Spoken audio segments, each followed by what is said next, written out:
Hello, എല്ലാവർക്കും നമസ്കാരം. നമുക്കിന്ന് എങ്ങനെ ഒരു നല്ല ചീരത്തോരൻ ഉണ്ടാക്കാം എന്ന് നോക്കാം. ആദ്യമായിട്ട് കുറച്ച് ചീര എടുക്കുക. നല്ല ഇലയുള്ള ചീര എടുക്കുന്നതായിരിക്കും നല്ലത്. അതിനുശേഷം ആവശ്യത്തിന് പച്ചമുളക്, വെളുത്തുള്ളി, കരിവേപ്പില എന്നിവ എടുക്കുക.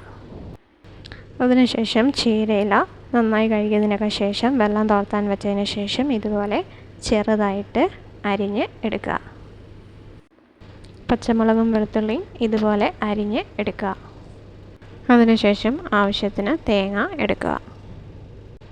നമുക്ക് ചീരയിലേക്ക് ആവശ്യത്തിന് കരിവേപ്പില, പച്ചമുളക്, വെളുത്തുള്ളി എന്നിവ ചേർത്ത് കൊടുക്കാം. അതിനുശേഷം അതിലേക്ക് തേങ്ങയും കൂടി ചേർക്കുക. അതിനുശേഷം ഇതിലേക്ക് ആവശ്യത്തിന് ഉപ്പ് ചേർത്ത് കൊടുക്കുക. അതിനുശേഷം ആവശ്യത്തിന് മഞ്ഞൾപ്പൊടിയും കൂടി ചേർത്ത് കൊടുക്കുക.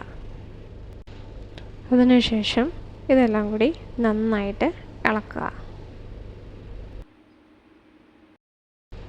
അതിനുശേഷം ഒരു ചരുവെടുത്ത് ചൂടാക്കുക. നന്നായി ചൂടായതിനു ശേഷം അതിലേക്ക് ആവശ്യത്തിന് എണ്ണ ഒഴിച്ചു കൊടുക്കുക.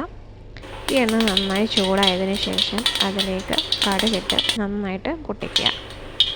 അതിനുശേഷം നമ്മൾ അരിഞ്ഞു വെച്ചിരിക്കുന്ന ചീര ഇതിലേക്ക് ഇട്ട് നന്നായിട്ട് ഇളക്കി കൊടുക്കുക.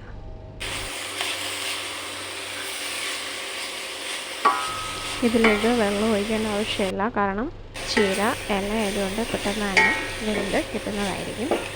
നന്നായിട്ട് ഇങ്ങനെ ഇളക്കിയതിന് ശേഷം ചീരയെല്ലാം കൂടി കൂട്ടി തപ്പിപ്പൊത്തി വെക്കുക എന്ന് പറയും. ഒരുമിച്ച് കൂട്ടി വെക്കുക.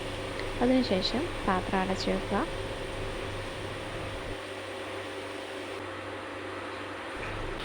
ഒരു 2-3 മിനിറ്റ് പാത്രം അടച്ച് വെച്ചതിന് ശേഷം അത് തുറന്ന് പിന്നെ ഇളക്കുക. അപ്പോഴേക്കും നമ്മുടെ ചീര അത്യാവശ്യം നന്നായിട്ട് വെന്ത് കാണും.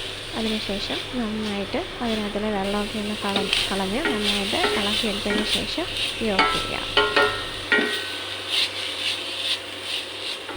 വളരെ സ്വാദിഷ്ടമായ, വളരെ ഹെൽത്തിയായ ചീരത്തോരൻ ഇവിടെ റെഡിയാണ്. നിങ്ങളെല്ലാവരും ട്രൈ ചെയ്ത് നോക്കണം. ചീര നമ്മുടെ ആരോഗ്യത്തിന് വളരെ നല്ലത് ആണ്. എല്ലാവർക്കും എല്ലാവിധ ആശംസകളും.